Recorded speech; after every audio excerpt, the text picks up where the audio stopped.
हाय दोस्तों, fitness and wrestling facts में आपका स्वागत है। और डब्ल्यूडब्ल्यूई से रिलेटेड एक न्यूज़ और एक खबर सामने आई है, जिसमें WWE hall of famer Goldberg ने हाल ही में डब्ल्यूडब्ल्यूई के ओनर और चेयरमैन विंस मैकमैन पर अपना वादा ना रखने का आरोप लगाया है और उन्हें खराब इंसान बताया है। और वो आरोप क्या है, तो उसे जानने के लिए वीडियो शुरू से लेकर अंत तक जरूर देखिएगा। और दोस्तों, इस वाक्य को बताने से पहले हम हमारे व्यूअर्स को जरा गोल्डबर्ग के बारे में थोड़ी इन्फॉर्मेशन देना चाहते हैं। गोल्डबर्ग अनडाउटली डब्ल्यूडब्ल्यूई लेजेंड है और वो एक बहुत रिस्पेक्टेड और पॉपुलर प्रोफेशनल रेसलर्स में से एक है डब्ल्यूडब्ल्यूई और पूरी रेसलिंग इतिहास में।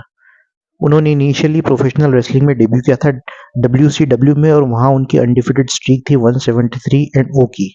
2002 में वे नॉर्थ जापान प्रो रेसलिंग से जुड़े थे और 2003 में उन्होंने डब्ल्यूडब्ल्यूई में 1 साल का कॉन्ट्रैक्ट साइन किया था। और डब्ल्यूडब्ल्यूई में उनका मेजर फ्यूज रहा था the Rock, Chris Jericho, triple H और ब्रॉक लेसनर के साथ।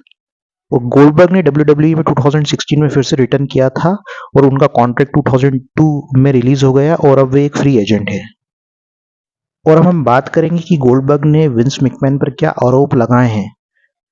अपने हाल ही में हुए एक पॉडकास्ट जिसमें स्टीव एंड कैप्टन ईविल के एक शो में गोल्डबर्ग ने विंस मैकमैन पर आरोप लगाते हुए कहा है कि विंस काफी हद तक डेना वाइट की तरह है, जो यूएफसी की प्रेसिडेंट हैं। वे बॉस हैं और हर एक चीज उनसे होकर गुजरती है। उन्हीं के कारण मेरे बेटे और मेरी पत्नी को फ्रंट रो में जगह मिली थी, जिसमें मैंने सऊदी अरेबिया में हुए एलिमिनेशन चेंबर में उनके सामने परफॉर्म किया था। मैं उनका आभारी रहूंगा, लेकिन सऊदी अरेबिया जाने के बाद उन्होंने मुझसे रोमन को मजबूत दिखाने की मदद करने का आग्रह किया था।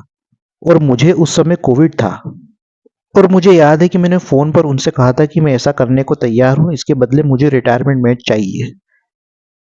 उस समय मेरी उम्र 56 साल की थी और मेरे लिए अच्छा परफॉर्म कर पाना बहुत मुश्किल था, क्योंकि मुझे कोविड था। मैंने उनकी इच्छा को पूरी करने के लिए खुद को बहुत बुरी परिस्थिति में डाल दिया था। पर समस्या ये थी कि विंस ने अपने वादे को पूरा करने को लेकर कुछ नहीं किया। और जहां तक मैं जानता हूं कि विंस मैकमैन बहुत ही बेकार इंसान है, he is a piece of shit.